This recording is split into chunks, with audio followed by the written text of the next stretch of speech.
Welcome to Nourishing the Mother, an inspired conversation space between Bridget Wood and Julie Tenner on the journey of motherhood through the common thread of parenting, relationship, and sexuality as a path to consciousness. We keep our conversations honest, our experiences real, and our philosophies exploratory.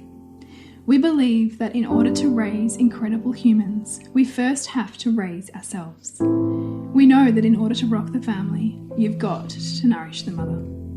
If you are here, you care about paving a path of conscious and intentional motherhood, connected with yourself and your gifts, and also illuminating your children in theirs so we may raise more whole humans who can impact this world in a more humane way. If you desire to integrate your learnings practically and supportively, head on over to bridgetwood.life or julietenner.love to go deeper. And for all live-streamed pre-release podcasts and all our free content, head over to our free Facebook group, Nourishing the Mother with Bridget Wood and Julie Tenner. We are Julie Tenner and Bridget Wood, and we are so grateful you're here. Hello and welcome to Nourishing the Mother. I'm Bridget Wood. And I'm Julie Tenner. And today's podcast wraps up our taboos in relationship. We hope you've really enjoyed that as a mini season. We think we've had some of the most incredible conversations, so we hope that you feel the same. So today's podcast is sex and motherhood and the taboo intersection and mingling of sexuality and woman as mother. So we'll be referring really very much to our own experiences and beliefs and philosophies and trials and errors and all of the above as we have that conversation and navigate it hopefully in a way that provides you with some medicine and some insight and some spaces and places to traverse for yourself. Yes. And it is a big topic because our sexuality is something that we often don't come fully into. Like if we think about a woman's sexual development, may not fully come into when we also are coming into our mothering years. But at the same time, when we look at the world around us and what's culturally acceptable for women, those two things often don't sit alongside each other very well. You're either the kind of Madonna-esque, all nurturing, all giving, all loving mother, according to the patriarchal model of motherhood, or you're this full-bodied sexual woman who's full of desire and, you know, almost like this Madonna-Whore split, right? That Freudian split that that so much of our challenges of integrating our personas can be like. And so to find ways, I think particularly in early motherhood, to celebrate our sexual needs or explorations alongside the intensity of nurturing is a really important conversation that I think we need to have, and that you and I have certainly journeyed through each child that we've had and each navigation of what sex looks like and feels like after the birth of each child. And as the family gets bigger and the demands get more, how do you still cultivate space for your desire and for your sexual deepening and expansion? What I love is I look back on myself as a young mum with, you know, one or two children, and I almost want to smile because back then with my first two, I was completely and utterly devoted to attachment parenting. And much to, I think, my own self-care really plummeted in that phase because I was so fully invested in I live literally for my children.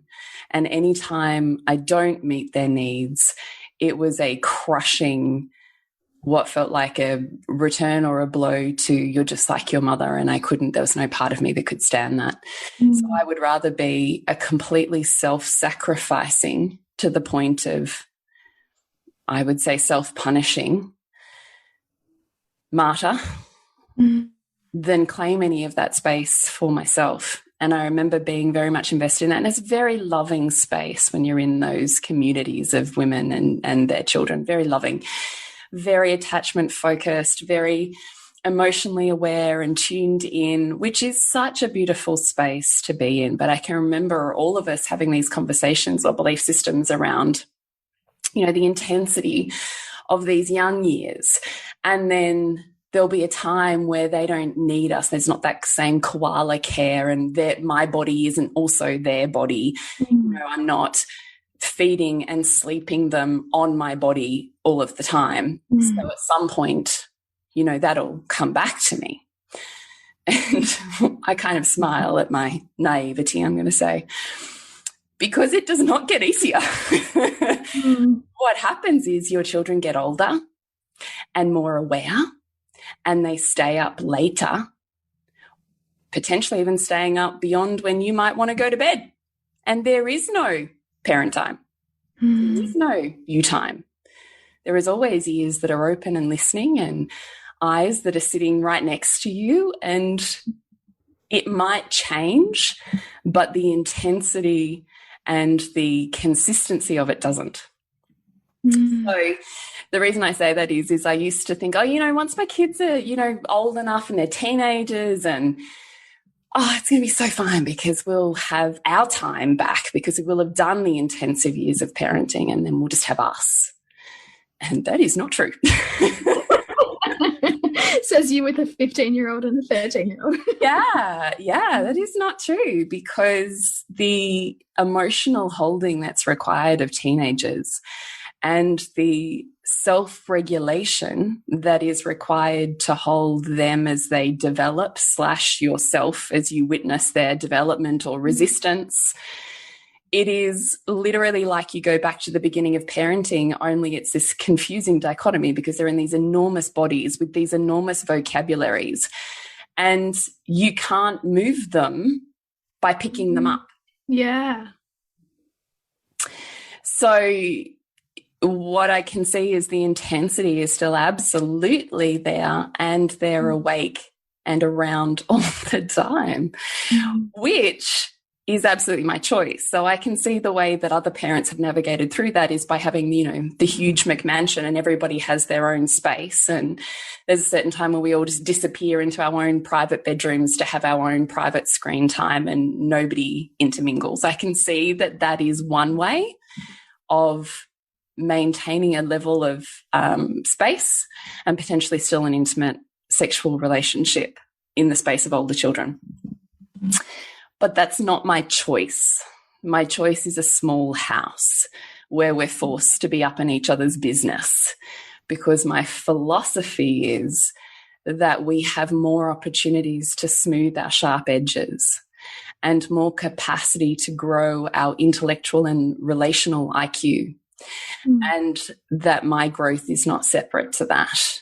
So we are a family of 6 living in a 1 small living room, 3-bedroom house with 1 bathroom.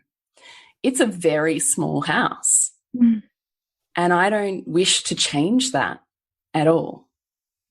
So it means I've had to grow up and develop in the relational and sexual space as my children have. So, you know, I think we'll probably morph into that conversation as we move ahead. But I think what my invitation for you would be is don't go thinking, oh, well, I'll sort that out down there, down the track, when and if, because that time doesn't arrive. And in fact, it gets harder. So sort your shit out now is what I'm saying. I do love that, because I think we can, and all of us can slip into that kind of thinking of, oh yeah, like it'll be easier when, like, and it's just such a fallacy, because ultimately nothing is ever easier if we do not invest in, you know, making ourselves either more empowered in an area or creating the space for that to be easier, right? So as you say, like if your philosophy lends to having more space, if your philosophy lends to very frequent weekends away, if your philosophy lends to whatever it is that's going to be allow you to deepen that, it doesn't just happen by going, oh, it's just going to happen later when it happens. It just goes on the back burner. Yeah. And the I guess the gulf kind of grows wider. It's a great word. Yeah, it is, right? Mm. Embeds and becomes your new normal. Mm. And you would be surprised how many people acquiesce in that space. I've met with plenty of couples who are somehow one of the partners is surprised when there's a divorce and they haven't had sex in 12 years. Wow. They're genuinely surprised. Well, we needed to sleep in separate bedrooms because that's what our children needed. Wow. I just thought that's, you know, we were still having coffee together. We still deeply love each other. Mm. Great, but we are not in a relationship together. Mm. So, yeah. Would you like to take this conversation?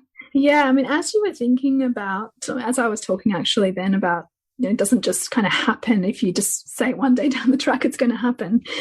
It also often happens from pain, from either pain of disconnection and that sense of them pulling away or you pulling away, or it can happen because your journey into mothering, in my case, challenges with fertility, will lead you to deeper embodiment. Because my story is that I struggled a lot with my sexuality in my 20s and in my embodiment, and it didn't feel grounded and in my body. It felt like something that was still outside of me that I needed to claim or learn through. And, you know, because I struggled a lot with like orgasm and other ways of self-pleasuring. It was a lot of, I think, my repression, not only mine, but my mother's, and a very long line of Catholic guilt that's handed down and encoded that I was offered an opportunity to work through experiencing fertility issues that I decided I would heal. And so what that meant was moving toward rather than away from the things that were in the way of deep sexual connection and pleasure. And working through the stories that meant that being in my body wasn't safe, or that I didn't have time for that, or that pleasure wasn't something that I really needed, and that I had all of these other demands on me that were more important. That the very void of wanting children meant that I would prioritize and empower something that previously wasn't super high for me on my list. And so that was really painful, but ultimately an incredible portal of awakening. And to this day, I still what's possible to experience in my body now, I didn't even know was possible 10 years ago, 20 years ago. And would I have got there had I not experienced the level of pain that I experienced that led me to pursue that? I don't know. I love how you said that I didn't need pleasure, or I think I'm paraphrasing, I think you said it more eloquently. But I thought, my gosh, yeah, we are so good at convincing ourselves of so much. Yeah. Like we can have all of the reasons why we don't need that or this, why this or that is happening, why this or that is okay, why, you know. I should just settle. And, you know, who am I to ask for more? Yeah, but we have this fantastic way of convincing ourselves that that's correct. Yeah. I so, you know, because pleasure isn't always convenient. We think that we're going to choose pleasure, but what I witness in women in this day and age is that it is a far harder choice to choose it than it is not to. And also because we're very much trained to derive our derive our satisfaction from accomplishment, right? So even if it's in the mundane, it's a sense of completion. Like, you know, I've completed dinner, or I've completed like the shit show of my house, and now it's clean, and I can feel like in my body. Yeah. But our brain doesn't always go to like the place of like what it would feel like to have fulfillment in my sex. Like that's not a pattern for many of us. Yeah. But yet the expansion and capacity that's possible on the other side of saying yes to that means that there's so much more of us available for the mundane. Yeah. I mean, this is the incredible thing about sex, right? Is that sexual energy or the awakening of it is really just your kundalini. It's just your life force. Life force. Yeah. Yeah. Yeah. And it just happens to be the most powerful energy on this planet. Mm. So when you initiate or ignite that and then you expand it, incredible potential is possible. Mm. Otherwise, it's just trapped, stored potential, not actual. I also want to touch on that too, because it can be part of what helped me heal my fertility challenges a lot was to look for where my fertility is rather than it being missing, because in our culture it's infertility, it's something missing, it's not there for you, which then makes it appear missing, you know, more and more. So part of recognizing and awakening our sexual energy is also looking at, well, where is it? Because we all have life energy of various levels, right? And sexual energy is either potently expressed in sex or it's potently expressed in some other area, whether it's mental area, or whether it's work, whether it's children, or it's dispersed across, you know, and in smaller pieces across areas of life. So part of our empowerment is also looking at, well, it's not gone.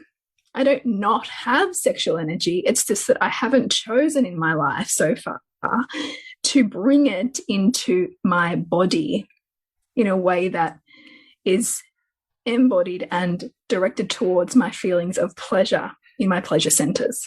Maybe it is in, like, you know, maybe it is for some women in their intelligence or in their study or in their friendships with women. Like there can be like vibrating sexual energy between women and like the connection with each other.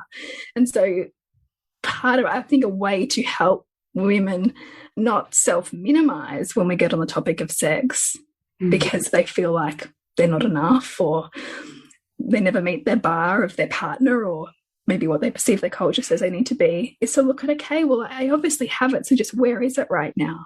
I think that can be a gentler way to awaken.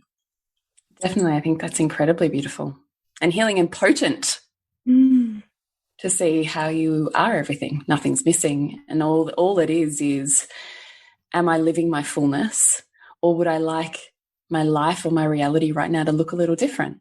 Just being curious enough to ask that question, I think, is one of the bravest questions you could ask, because it's far easier just to toe a line and maintain whatever your status quo is, not run anybody's boat. That's far easier to keep going. Yeah. A hardworking train that just keeps chugging.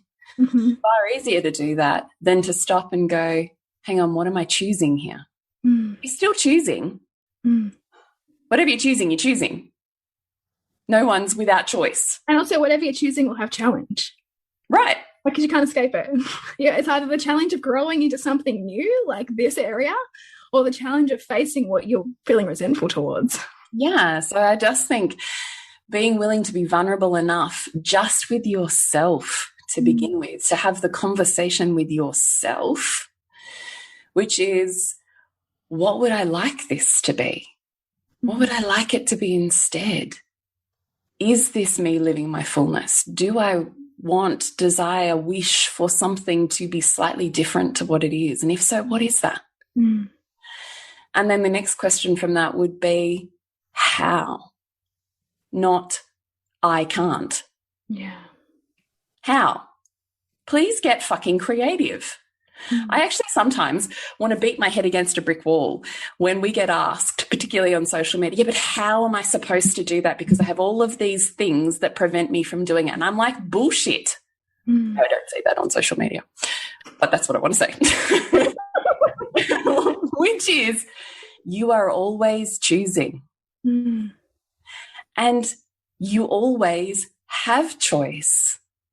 Right? Don't stop with someone else outside of you dictating what you can and can't have, your children included.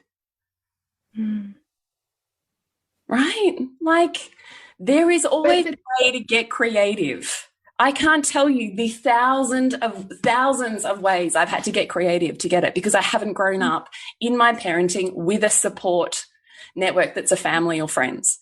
That has not existed for me. I had a partner who worked 7 to 7 and then who was out at basketball anywhere between probably it was 1 to 2 nights. Oh, no, it's not. It's more, it's always been 2 to 4 nights a week.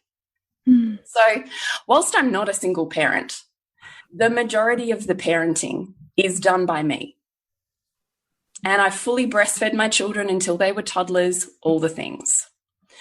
So if I want something and my husband can't give it to me for whatever reason, location, blah, blah, blah, blah, because I don't want it from him or whatever I had going on at the time, and I couldn't ask mums, and I didn't have other family that could step in, I had the choice of, well, I miss out on that thing or I find a way.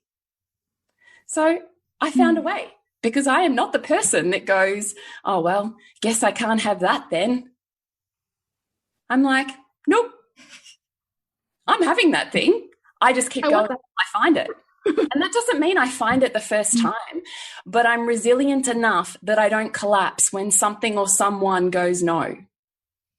And I'm not willing to believe that someone or something or circumstances get to dictate what I can or can't have in this life. No.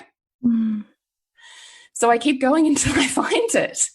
And sometimes a lot of the times that looks like me literally creating, using my creative force in other ways, creating spaces where I can access those things, creating communities where I can access those things, creating so much. I have all of these remembrances when I speak to women and mums on the phone and things like that. And I'm like, oh yeah, that's right. I did that when I created a mama bake because I was sick of doing it all on my own. So once a week, catch up with a group of friends, we do a mama bake. We'd all bake one thing and, everyone would go home with a meal. Or we bake, you and I met in playgroup and we were doing everything. We were doing bulk stocks or whatever it was that we could use. We would do a series of us got together and we would go around to each other's houses so we could chat and have coffee, kids could play, but we'd all be cleaning each other's houses. So by the time we came back around, it was 5 weeks later or whatever, and we'd all had a go at cleaning someone else's house for a week.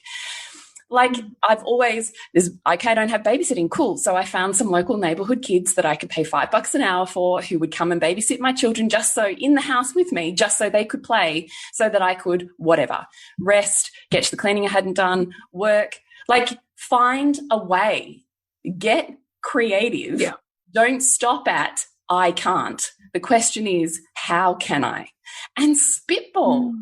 Just throw some spaghetti on the wall and see what sticks. Probably not the first thing you throw up, but eventually you'll find it because you get to have your fullness. You just have to creatively become the person for whom that reality is possible. And if it's not your reality right now, you've got some growing to do.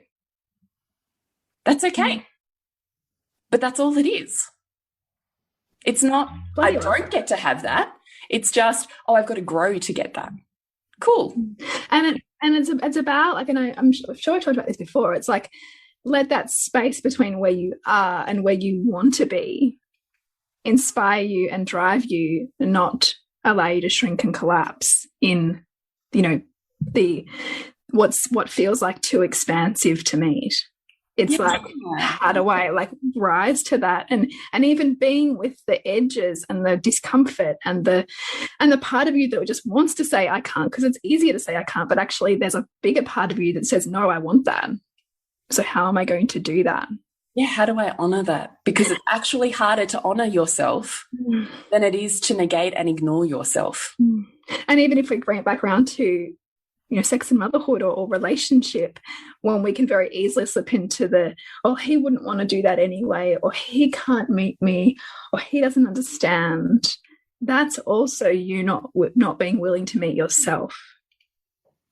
Yeah. Because the moment that we see them as the problem is the part where we stop to grow into or our potential for the dynamic that we're in with them, and how that could be a reality with our partner to pave a new way of our sexual relationship or our intimacy. Yeah, 100%. So I think maybe it's good to we've looked at the cultural taboo of how it's fairly rare, and the towing the line is either you're a fully sexual woman or your mother, and that's hard to put them together because we live in a culture that fully separates them. The whole idea of, a woman's body parts that had been enjoyed sexually being, taken, for want of a better word, by her children, right? That there's this, that's not there for sex anymore.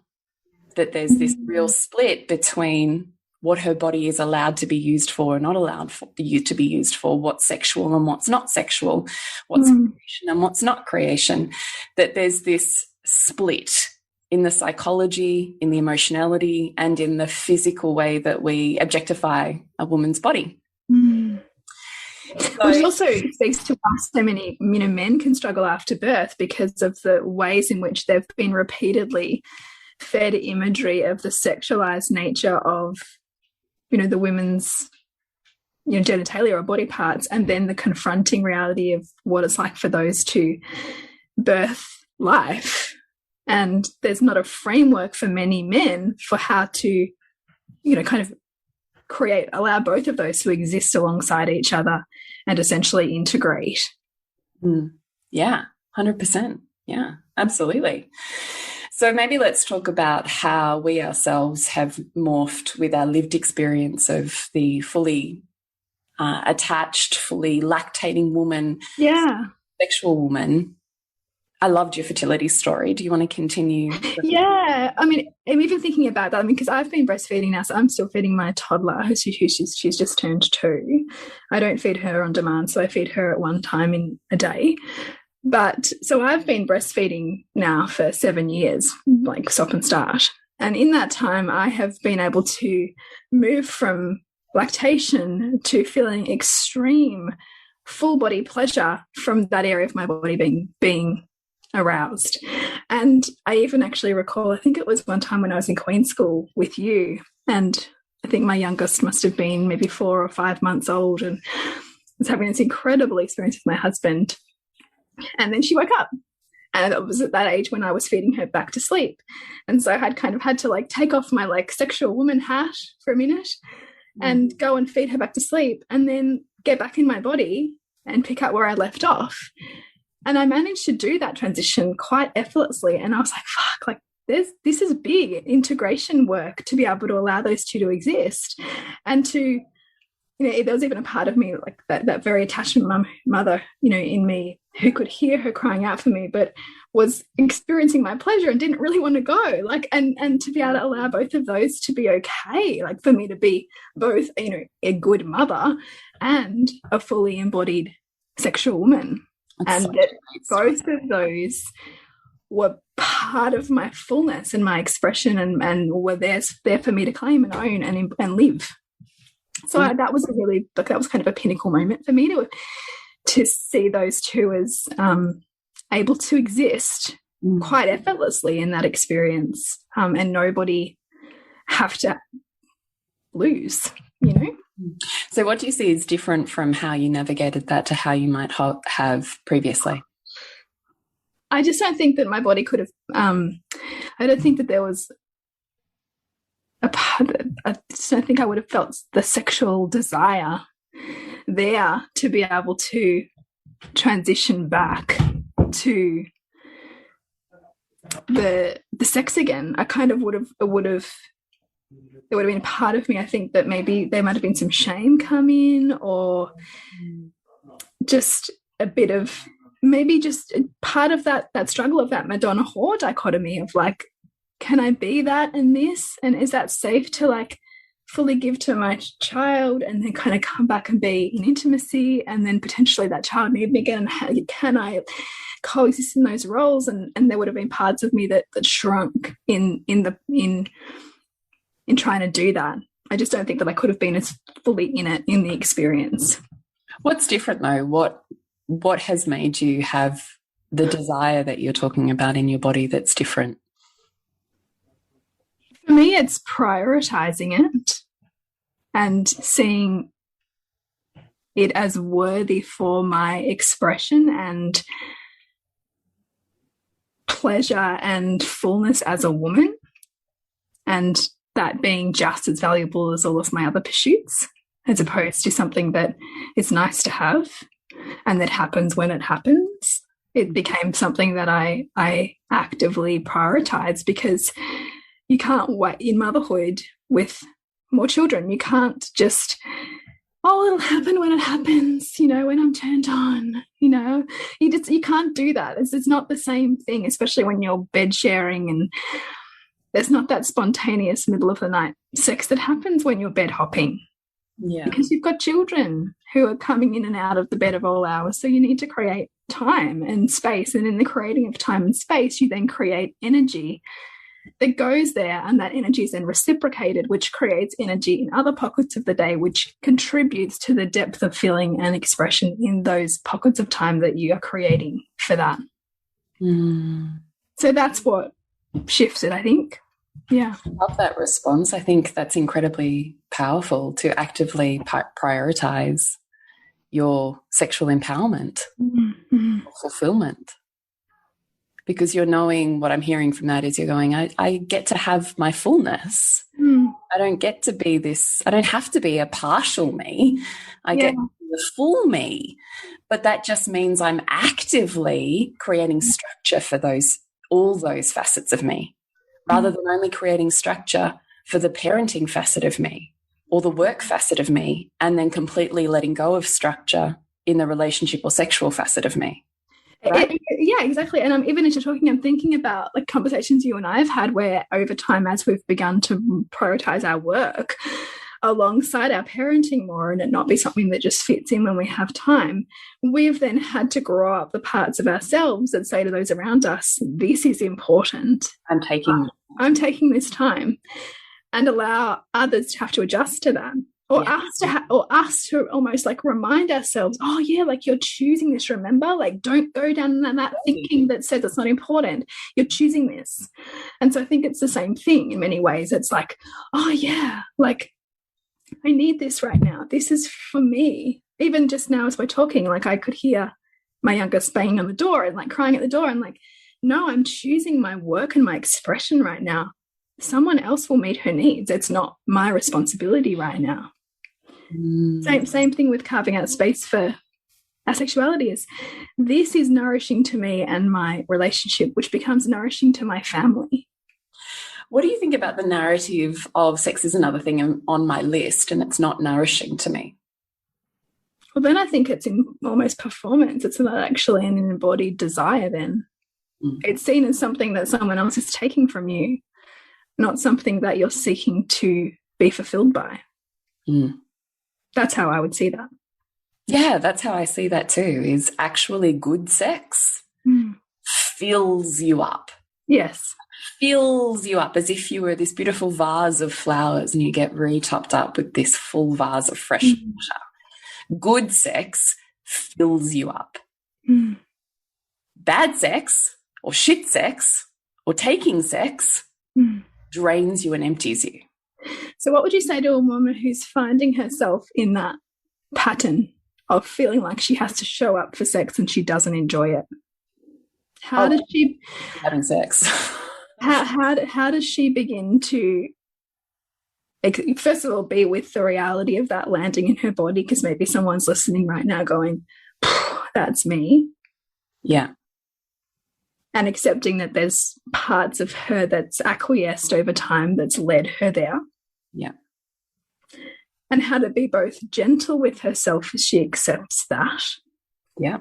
And also asks more of herself to ask more of her partner. Yes. How would you approach that? Well, first off, I don't think you should be coercing or forcing your body to do something that you're not fully present for. Because that is literally the recipe for trauma. Yeah. You've left your body. You're gone. And that is what I see as among the many things that are the most destructive for the feminine, and particularly for women that I see with particularly sexual trauma, is we can completely leave our bodies, or we can have been trained to trade our bodies for peace, connection, to feel something, because we don't feel anything the rest of the day. So I really am an advocate for, if you are not fully in your body and present here with your heart, with your lover, then don't be doing that thing, because it's not a safe space for you. And you don't owe anyone anything. and neither does your body. So, and that's certainly what I would be telling my daughter, right? Yeah. You're not a commodity to be traded, and neither is your shallow version of sexuality that's just your partner emptying into an empty vessel. It's disgusting. It makes me like seriously want to vomit. I find it so repulsive.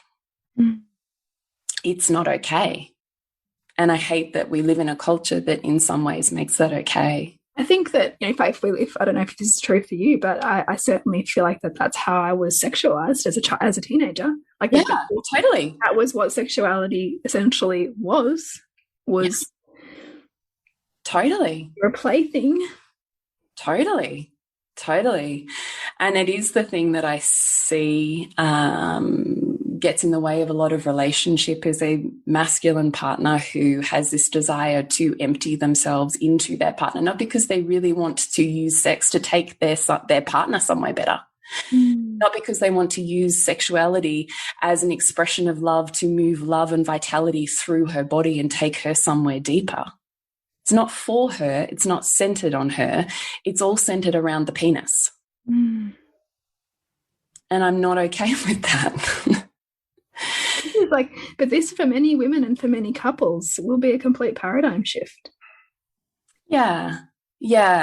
Look, I hear that.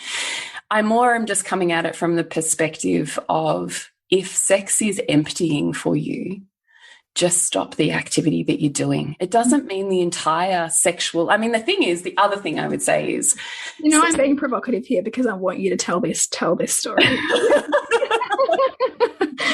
I know, and you can see I'm hedging around it. Yes. Well, it's one thing to have this in a private conversation, isn't it? And it's it's another to have it in, you know, the big wide world that our podcast goes to. So I've just totally lost my train of thought. What was I saying? I'm sorry. No, don't be sorry. I'm like, man, I was going somewhere on a train there and I can't come back. Oh, man. No, it's gone. So we're just jumping in quickly and interrupting this juicy conversation to let you know of our two favourite offerings that we have on at the moment. So I, as Julie Tenner, have Queen School that is opening on August 10. It's 5 weeks as a feminine and relationship transformative container. And Bridget. Yes, and I have the Reimagining Motherhood membership, which is your space to come to feel nourished and connected and celebrated as the woman and mother that you are. And we have the Mother Seasons series coming up beginning on the 5th of August. Find out at bridgetwood.life. What about the concept that men who perceive that women's nurturance and their sexuality are mutually exclusive, and whether that theory or that concept endorses patriarchy and therefore they have lower relationship satisfaction? Would you say that that's an accurate? Down for me. Say that to me again. So say men who perceive that women's nurturance, so the nourishing of mothering, and their sexuality are both mutually exclusive. Does that endorse patriarchy as a model, and also by extension, because they're seen as separate, therefore they can't coexist, do those men then also experience lower relationship satisfaction because they're essentially not able to perceive their woman as both? She is either one. I would agree with all of those statements. But, and I will add a but into that, is I also have the deepest compassion for that man that we want to vilify, because that's wounding. That's also his incomplete experience, knowledge of the feminine and of sexuality. It's immature. It hasn't grown. And there's a reason for that. And that hasn't grown because that's stunted at an emotional level of his growth when he perhaps had formative sexual experiences or what he was. Yeah. All of the above. Yeah. So I also don't think that the reality I don't think that the way someone is showing up right now in relationship is a predictor of their potential. I don't think that's true. I know that's not true because I've seen it too many times. What is true is we can have the experience we're having, and we can move towards the experience that we desire or want to have, and we can stretch and grow together, and that person's expansion moves along with you. So I think it's entirely possible to have sex that is deeply nourishing and fulfilling, but it does require, if we go back to our original process that started this conversation, is a pattern interrupt, is a clear dedication to, I am dedicating my sexuality and my intimacy to my embodiment. So every time I leave my body, we're going to literally stop all activity while I come back in, and then I'll know what I need next, and we'll begin again. So it's not that, I think that's what I was going to say, is sex is not penis in vagina. Yeah. Sex is anything that involves your sexual energy, and you can be fully clothed and not touching another human and having a sexual experience. So sex is not this incredibly limited view. It is far bigger than that, and you're far bigger than that. So don't limit yourself or the other. So I would also say we have to remove the expectation and often the outcome on potentially penetration and potentially orgasm. We have to actually take pressure off of it, because there's enough pressure and performance happening that's hard enough to work with without the additional pressure and performance involved in an end goal. So for people to heal and rewire and find a new way to navigate their sexuality, there has to be a clear, I can't do this or these things for these reasons. Here's what I'm devoted to. Here's what I'm committed to. Here's how I would love to do that together. Here's how I would love your help to do. Like, totally possible to heal sexually, right? Like, I mean, sexual energy is so potent that you can, you know, do 10, like birth, do 10 years of therapy in 10 minutes if you're conscious enough for that. But if you're not in your body, you will not be. So we have to remember always that our power exists in our body, and it's almost the most radical thing we can do to come back to it.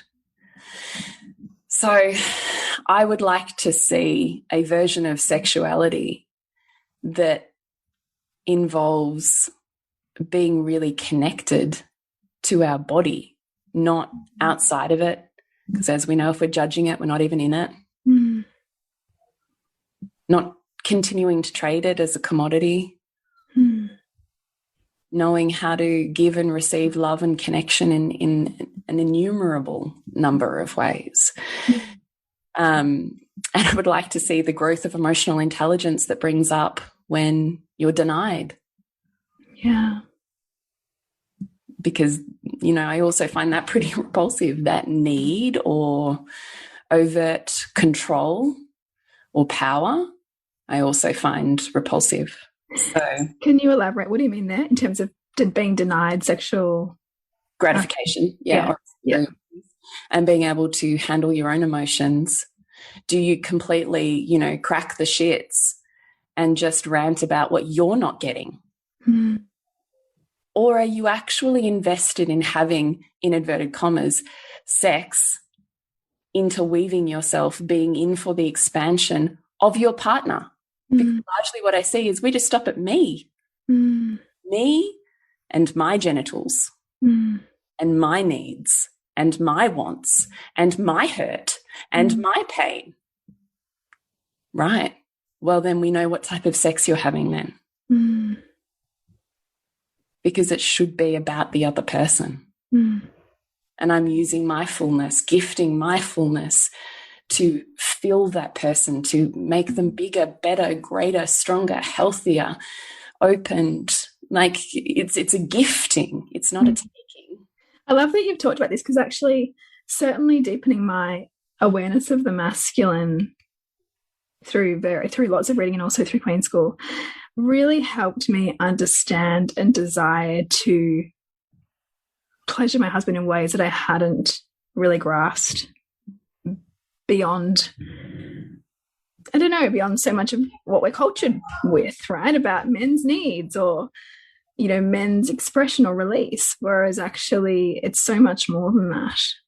And it taught me to really see how the intimacy of sex really feeds him as a man and in his own expansion. And because of my love for him, I want that for him. So my sexual development was and continues to be necessary for his expansion too and fulfillment. And if I want our relationship to grow, then I want that to grow too. So I love that you touched on that, because we can, particularly in our wounding, get very stuck in our shame or in our blame or in our guilt, you know, in all of those really lower, denser emotions. But when we can pull ourselves out of that and see the bigger picture of the dynamic in the relationship and the intimacy that helps each person grow, then sometimes that's enough to build the why, to change the pattern, to have a different reality. 100%. Yeah. Yeah, I love that. Mm. What about the value of our children seeing and witnessing our embodiment of our sex? Well, I literally think that can change our world. I agree. It's great to heal ourselves, but we've kind of already given the contribution to a world that's going to change. The next generation and the generations after them are the ones who have the real power and capacity to literally change this world. So what we heal for ourselves, of course, we allow the pathway and the opening for them to heal. But imagine if they grow up in a completely different paradigm that filters through an entire generation that literally changes our sexual culture or the way that we function. The type of, I mean, I believe fully and totally that we can change the world and we change the way that we love. And if you realized you had that much power to change the world, wouldn't you do it? Yes. You know, it's the power of one, and literally love is what will change it. So I think what we teach our children and what they, not even what we say, but what they see to be true is incredibly important. And that voice is louder than the one that is oppositional to it through potentially porn culture and, you know, various intense experiences of our world. And look, that I find that really terrifying in terms of a sexual culture, is we are just moving further and further away from sensitization. Yes. Needing greater and greater levels of stimulation in order to feel something, in order to feel anything. Yeah. We're fucking numb. And because we train ourselves into numbness, we're not training ourselves into subtle sensation and nuance and expanded pleasure. We're training ourselves into harder and faster, and then stifling down feelings. And the more we stifle, right, the bigger the pain gets, the bigger the drug we need. And that doesn't matter if it's a vibrator, the bigger the vibration we need, or it's drugs, or sex, or screens, or whatever. Yeah. I mean, 1,000 things, right? I mean, pick your addiction. Yeah. There's plenty. But what I find, terrifying about that is that we know the sex injuries that we're seeing in emergencies, in hospitals, particularly of young girls, is getting increasingly graphic. God, that's hard to hear. So, you know, I'm also aware that in this lockdown experience, of which we don't see reported statistics, that we have a huge increase in domestic and child abuse. And just from in my own networks, I know that teenagers in particular in high schools are struggling. You know, they're kicked out of home, they're seeking connection, and they'll take connection through sex. And so we're seeing a huge rise in teenage pregnancy.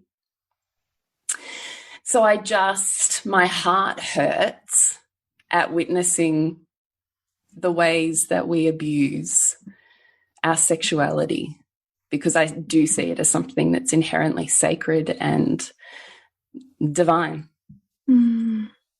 So I have always had front of mind that I want that experience to be different for my children. So as you know, they've been at their siblings' birth. So when have we not had a conversation about vaginas and body fluids and sex and sexual body parts, or just body parts, really? Like, we have always had those conversations from the very beginning, because my philosophy has been, I want them to hear it from me. I don't want them to learn it from whoever the fuck they learn it from in the playground. Exactly. Yeah. Because they will. If you're not filling in that blank, they will find it from porn, Joe Blow down the street. Do you want that in your child's subconscious? No, I don't. I would rather that they have my version of what it is. So I've always been incredibly upfront. Well, firstly, about body autonomy. They always have rights over their body, always, and that we're always respectful. And then secondly, around body parts, that, yeah, okay, there's a vagina and there's a penis, but, you know, that's no different to any other part of our body. An elbow or a nose. Yeah. And at the same time, that they are body parts that are theirs to experience pleasure with. Yes. And it has to be with them, for them, to begin with, before that gets shared with anybody, and no one has the right to, you know, all of those conversations we've had from the very beginning. So my kids are fully aware, I would say, that they were the most informed kids in primary school, and you definitely have to let your kids know everything by the time they're in grade 6, because I'm telling you, by the time, I mean, most kids see porn at age 6, definitely by age 8. So by the time they're 12 and leaving primary school, I promise you there's nothing left on the table that isn't being discussed in the playground. God. So by the time they get to year 7, there's slang and innuendo and, you know, YouTube and who knows what clips going round. I want my children informed and empowered to handle themselves in those situations, not left naive and learning the hard way. And high school is a rude awakening. So many parts of me that just want to shield my kids from that, which I know is not the answer, but like, oh God, high school just makes me go, fuck. Yeah, like, that's when they already know. Yeah. And have an open dialogue with you, like, I heard this thing today and I don't know what that means, or what about this? And then it gets to be a really beautiful connecting experience. Yeah. Yeah. So, you know, all those things. And then as my kids have gotten older, like, part of the reason I was always really hardcore on bedtime was because I wanted my time and my space and the space for sexuality with my partner at night once my kids were in bed and all the jobs. You know, I wanted that. So I kept it really sacred. So, you know, it was 7 o'clock, then it's 7:30, then it's 8 o'clock. Then it's 8:30. And so I was like hardcore, because I start to get tired by 9:30. So I'm like, 8:30 is it. You're not like, you are going to bed at 8:30. I've always had early risers. They're up at like 6 a.m. And my son was always up at 5 a.m. So I was like, 8:30, that's a good time, you know. But he got to 14 and he's still going to bed at 8:30, and he's starting to push those boundaries. And so we spent a year really in negotiations around what bedtime should look like at 14 then. And I really listened to his experience. We really listened to his experience. And, you know, I had to weigh what I was holding back from letting him stay out for or up for. And it was sexuality. It was my next leap into, well, shit, if he stays up, then we have to have this conversation because I'm not having sex. just because my child is up. Yeah. So I could see that that was the part of me that was holding back. So could you see that that was part of your rigidity on the bedtime? Like, 100% it was. You knew that that was why you weren't budging for you? Yeah. And so we agreed, and it's also because I also don't think that they can make the smartest decisions at those ages. So we have very clear parameters around, you know, the plugging away of social media and phones and getting off devices. And part of that was bedtime too. I want you to learn really healthy habits for your body, and then I'll hand them over to you. Yeah. Well, in, you know, with steps. So we decided at 15, you get to choose your own bedtime. So my daughter's nearly 14, and so we're in that phase with her now. She's fighting that 8:30 bedtime, and I'm like, God damn it, this is a whole year of this. I remember it. And in the meantime, we have my son up at whenever he wants to go to bed. Yeah. So he's turned into a night owl. I'm totally happy to hand that over to him. He just has to live with the consequences the next day. So anyway, we had this conversation with him, and I said, okay, we have listened and we have heard you, and you want to pick your own bedtime. And I fully and totally appreciate that. And I'm willing to hand that over to you. But so it's clear for everybody in this house, we're going to say 15 is that age when you get to have total autonomy over your bedtime. Up until 15, we'll choose because we're looking after your body and your mind. At 15, we hand that over to you. So it's clear for every sibling that comes afterwards, because of course that's a situation. Yeah. They don't want to get. Why does he get to stay up late? Right. So if I do an age, we're okay. Yeah. So I said to him, but we need to have a really serious conversation about what this looks like, because it changes it. It means you're growing up and you're becoming more of an adult, and we need to have a slightly more adult conversation around what this means. He was like, yeah, okay. So we worked out a time, you know, honouring his masculine. We worked out a time that was good for him, and we sat down. And I said to him, look, I'm just going to be straight up with you that this means you can stay up and go to bed whenever you want. But mum and dad are still going to want to go to bed at whatever time we want to go to bed. And it's not usually going to be to sleep. It's going to be because we want to be intimate and we are going to be having sex. And what I want to be able to say to you is, good night, Heath. We're off for some intimacy, so that we know you're not going to bother us or open the door or any of those things, but that we're all totally kosher on what's happening here. We're like, no, you know, we can handle this in a very adult way. But so, you know, this is now a thing, should you choose to stay up. And he was like, yep, I get that. That's fine. And I went, okay. Let's do this then. Yeah. So we move forward. So he's 15 and a half now.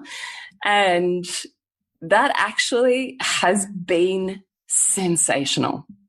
That has been amazing. And what I have witnessed in my 15-year-old son is a complex and eloquent understanding of sexuality that he's able to totally riff with us and even joke and be a little bit, you know, funny around sexuality with us without it being awkward. Like, it's just like this, and that's always what I wanted. This is part of the narrative. Yeah. Right, this is just part of your humanness. There's this huge part of you that is a sexually alive being, and that's just human. That's all. But that's part of the human experience. This is really normal. This is normal. Yeah. This is how we move with it. Here's how we appreciate it. Here's how we love it. Here's how we share it. And what I can witness in him is that, from what I can see, he's really got that. So we don't have to miss out on a dampened sexuality because we're tiptoeing around my child. Is that we're just like, okay, we're off for some intimacy. We'll see you in the morning. You write to, you know, shut up the, you know, house, you know, switch off the heater and switch the lights off and whatever. He's like, yep, all good. See you in the morning. That's it. And so then we are able to relax and let ourselves open, because we know that's still sacred, uninterrupted space. It's still totally there, which I think is part of the thing. If you can't fully relax, it's pretty hard to open. Yeah. So creating this sort of structure around what that looks like. And then we had this experience it's probably a couple of months ago now. and we're having sex. And I was sitting on top of Nick. And all of a sudden, Heath knocks on the door and then he opens it. No, what? Yeah. Oh, no. Nick and I have both just like stopped. But I'm like, sitting up. What am I supposed to do here? If I get off, we have an erect penis situation. I might just stay, even though I'm like, fully naked, boobs around in the world, So we both just like turned towards the door. Yes. And gone, yes, Heath. And he's like, oh, I'm sorry. And then he shuts the door again. And then we get back to each other enough time to go, oh, that just happened. He opens it again. I'm really sorry. And he stands there like he doesn't know what to do next. And I stand there like, I think there's part of me that's slightly impressed right now. Like, totally naked, clearly having sex. He's just sitting there wanting to have a conversation. And so, Heath, we are having sex. You need to leave. And like goes, yeah, I know, but there's a big black spider. And I was like, okay. So, he closes the door. I get off, put my dressing gown on, come out, sort the spider situation, which he has a really big fear of. And he's just, clearly that was a bigger fear than seeing you. He's like, I'm really sorry. I'm really sorry. And I'm like, I know. It's okay. Like, it's okay. Mm. But, we were like having sex. And he was like, yes, I know. I'm really sorry. It was just the spider and I couldn't sleep. And I'm like, I know. It's okay. And we just moved on from that. But there was this part of me that was like, this is amazing. Mm. That not only did he just like, oh my God, I'm sorry, and close the door, he was like, this doesn't faze me to the degree that I can reopen. I can open it again. My own needs. Yeah, yeah. That feel bigger at the moment than the rule that had already been put in place. Mm. Or even the potential shame that could otherwise be there, like if he wasn't as comfortable. Yeah. Mm. So that experience is one that I go, my God, I mean, yes, it's layered, and yes, there's parts of me that want to cringe and, all of those things. But there's this other part of me that has a voice that's a little bit louder this is kind of amazing. Mm. It's a totally different experience of sexuality to the one that I grew up with. Mm. And it kind of feels in a lot of ways like a prayer answered for me. So the gratitude that comes with that I think, man, all these years, because you never know. Mm. Like, there's no guarantees. Am I doing the right thing? Am I not? I don't know. Mm. Doing the best I can in any moment, but I don't know. Mm. And then you have moments, and there are only moments like this where I go, wow, oh my gosh. Like at 15, I was trading my body in a park, like not even in it, too drunk. And here's my 15-year-old son who's willing to totally be open about it, have conversations about sexuality, understands the sacredness, understands that it, pleasure constructs, and is grown up enough not to completely wig out about it around his parents, that they can be humans who also have a vastly integrated sexual life, that they're not separate even in his eyes, that we're parents and we're lovers, and that's mixed together. Like, it's blended so thoroughly for him, he doesn't really experience a separation of that. So, we kiss and we cuddle and we're intimate and continuously doing polarity dances during our day just to maintain our own energetic fire. That's around our kids all of the time. And largely what will happen is they'll come and join in on that. So it's like the group cuddle, or it's the kiss, and all of a sudden they'll be saying they're awkwardly giggling at us or something. Like, it's just this really integrated experience. And only by virtue of the fact that I've had to do that, because my choice has been to have a small house where everybody's up in each other's business. So unless we found an integrated way to do that, it wouldn't have been. And as you know, I'm not willing to live a life that's less than full. So I had to find a way. So my hope is that my children know more about themselves and their own bodies and what it is to love and share energies and bodies in a way that is fulfilling and integrated. And I think that's the way to change the world. So the revolution begins at home. Yeah, doesn't it? Yeah. So I don't think that they have to exist separately. I would say that that's definitely been a huge learning of mine, right? Like you teach what you learn. So I have to learn it. 100% been the, performative sex vixen, and I've 100% been the no sexual desire martyr attached mother. And I've worked out every shade in between of that to get to where we are now, which just gets to be an ever deepening, fulfilling and opening experience that my children are really largely just part of, bathed in it, because I'm not separating these pieces of me. It's just me. And that doesn't have to be awkward. So that's such a powerful illustration. So hope it didn't too many people out. I love it. I think we love those stories. So you do actually have a round of Queen School coming up, don't you? I do. It begins on August 10. So if you would love to find out more, then jump on to julietenner.love. Go to programs and you will find Queen School, or on socials. On the socials, there'll be all of the links to Queen School. So it's 5 weeks of relationship training, and then it moves on to Lovers School, where we talk about intense polarity and sexuality, and then moves on to Couples School, which is the long-term integration of those.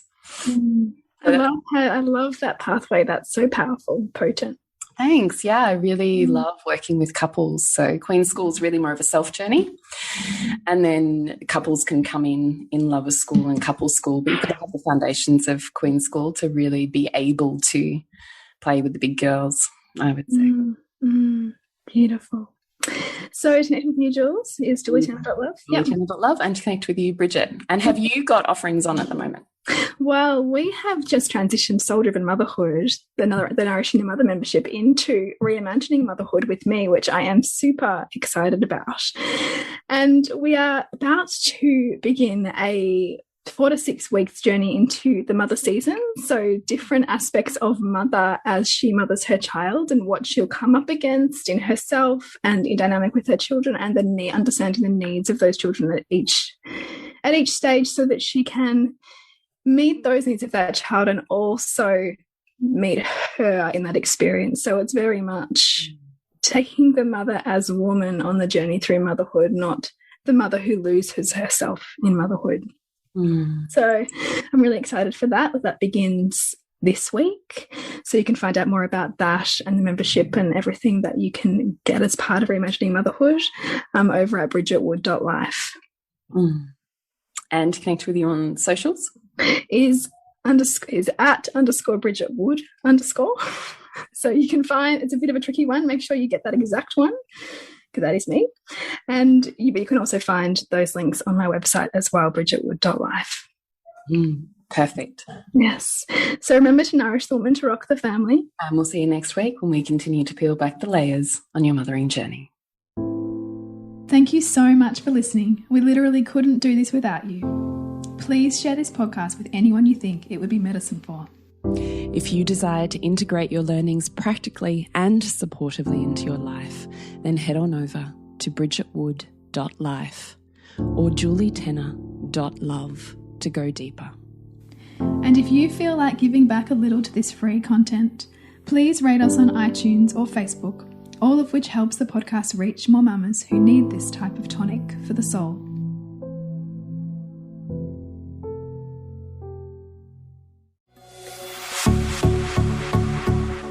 This has been a production of TheWellnessCouch.com. Check us out on Facebook and join in the conversation on Facebook.com/TheWellnessCouch. Subscribe to each show on iTunes and check us out on Twitter. The Wellness Couch, streaming wellness into your lives.